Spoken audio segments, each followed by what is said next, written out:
Bonjour, aujourd'hui je vais vous parler de Perfect Commit. Donc qu'est-ce qu'il faut faire avant de committer les fichiers?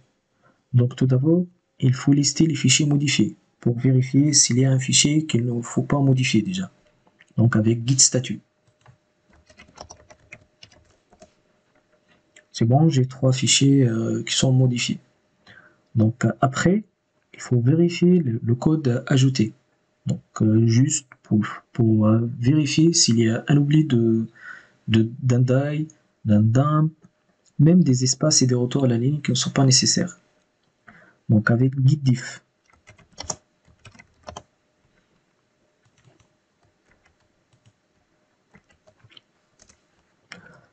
Comme vous voyez ici, on a des espaces, un retour à la ligne, donc qui ne sont pas obligatoires, donc on va les supprimer.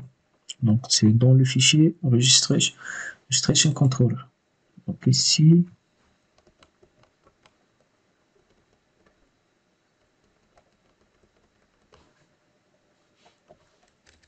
je supprime cette partie-là, et cette partie. J'enregistre.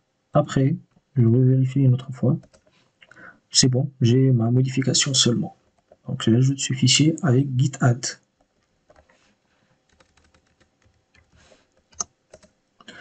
Git statut une autre fois.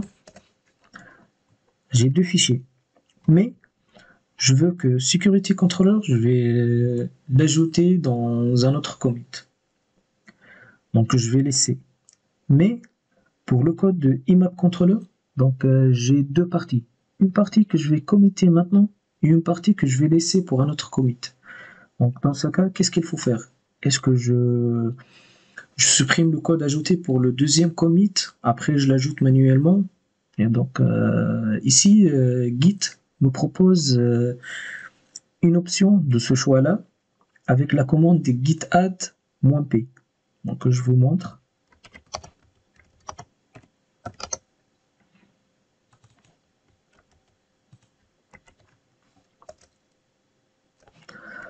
Donc ici, quand vous le voyez, donc stage dshrink. Donc on va pas s'intéresser à tous ces trucs-là. Donc on a seulement yes and no. Donc sur cette partie, oui, je vais l'ajouter. Donc ça va être yes. La deuxième, je veux l'ajouter dans un autre commit. Donc ça va être non. Après, git statut une autre fois. Comme vous le voyez, on a le registration controller, donc qu'on a ajouté, et on a IMAP controller. Mais vous remarquez que IMAP controller existe dans les fichiers ajoutés et dans les fichiers non ajoutés. Car ici, on a demandé à Git qu'on a une partie qu'on va committer maintenant et une autre partie qu'on va committer la prochaine fois, au deuxième commit. Donc après, dans ce cas, donc on peut committer maintenant. On a les 2 fichiers qu'il faut faire pour la première commit. Donc on va committer git commit -m. Ici, j'utilise toujours le "-m", donc je ne vais pas ouvrir la fenêtre pour Git pour ajouter un gros message, donc juste un petit message explicatif. Donc si vous travaillez avec des numéros de tickets, donc il suffit de mettre le numéro de ticket, c'est suffisant, car le ticket contient tous les détails pour ce travail-là. Sinon, si vous travaillez, vous voulez ajouter un petit message descriptif, donc je vous conseille de ne pas dépasser 10 mots.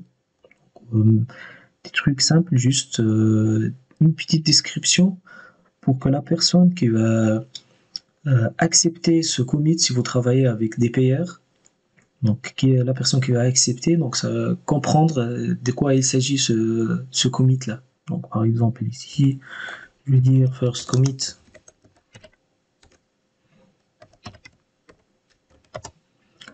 Ici tout. Maintenant, vous avez un perfect commit, donc un code, un clean code.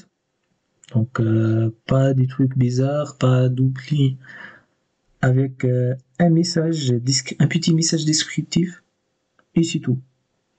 Donc ça va être tout pour cette vidéo. Je vous laisse et à la prochaine.